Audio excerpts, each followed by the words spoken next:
Hey, this is Matt from the Woodworking Nook. Today we build a child's step stool and make our own super tiny biscuits. Stay tuned.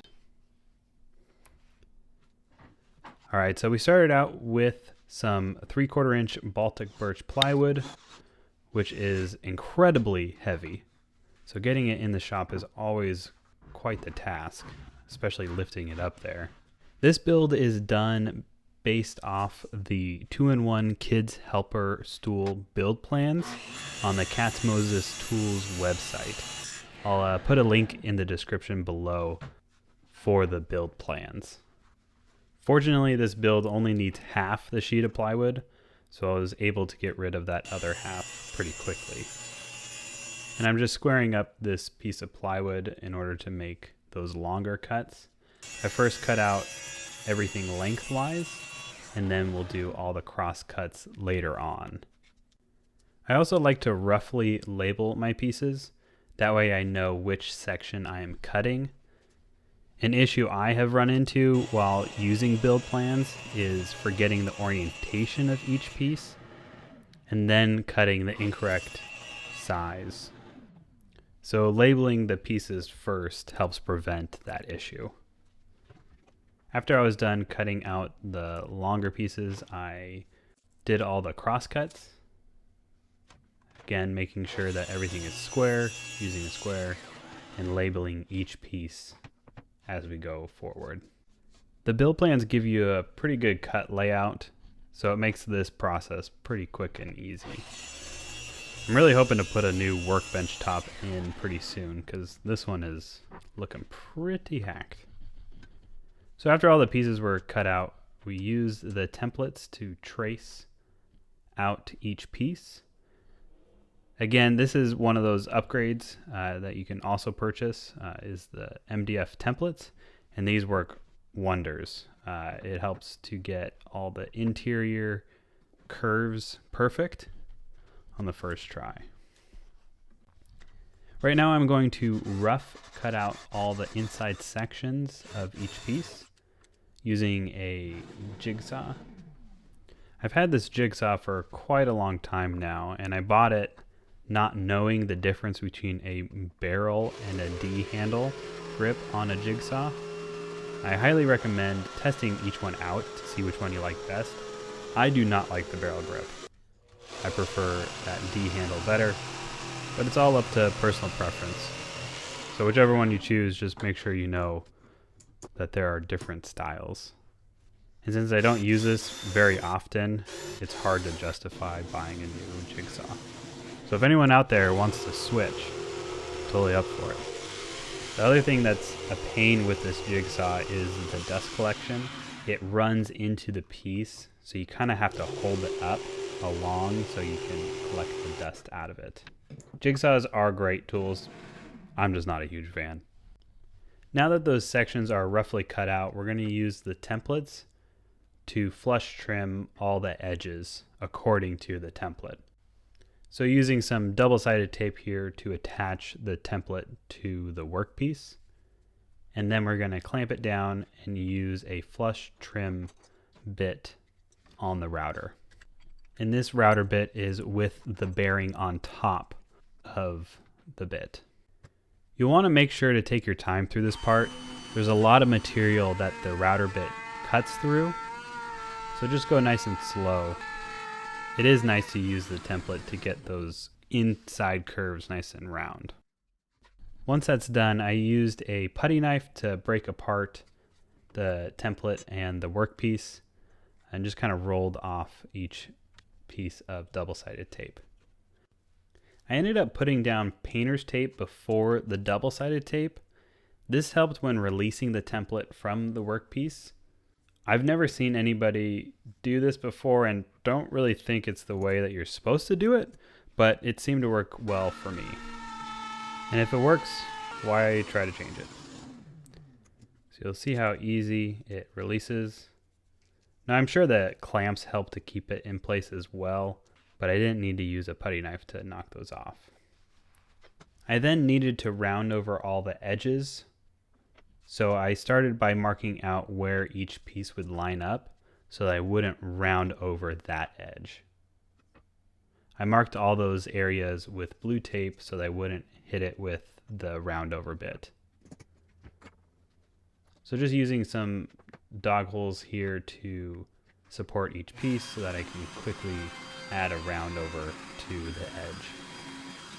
This process went pretty quickly. It is very nice to have so many places that I can clamp down to on my workbench. And if you like what you're seeing here, make sure to hit that like button down below. It really helps me out. After this was done, I moved over to sanding each piece before assembly. I like how I asked you for a like before the sanding phase. Don't worry, we will not spend time on this. So after the sanding was done, it was time to mark all the locations for the biscuits for the biscuit joiner. Now you want to make sure you know the width of the biscuit that you're going to be using for each piece. I ended up only using one biscuit for some of these pieces since they were not wide enough. The biscuit joiner is a great tool to help line up all your pieces and make sure that glue up goes smoothly. Plus it's pretty fun to use. You might be able to notice that I wiggle the biscuit joiner before I use it. This is to make sure that the biscuit joiner is properly squared up to the workpiece. You can feel both reference edges when doing this to know that you are square. For the side pieces, I clamp an extra support piece to the back so that there's more support area for that top plate of the biscuit joiner. And there's one section that includes a 2-inch piece that I wanted to connect to the side. So I thought maybe using the smallest biscuit would work, but that wouldn't work. And then I found these FF sized biscuits, but these only work with a specific biscuit joiner since you need a smaller blade to cut each one. So I decided to create my own biscuit template based off the diameter of the blade in my biscuit joiner. So I glued the template onto a biscuit and rough cut it out with a saw, and then used a belt sander to come closer to that line. I'm going to make a more in-depth video on this, along with some templates that everyone can use, so make sure you're subscribed to check it out. The second step was to adjust my biscuit joiner so that it wouldn't cut so deep for these shorter biscuits.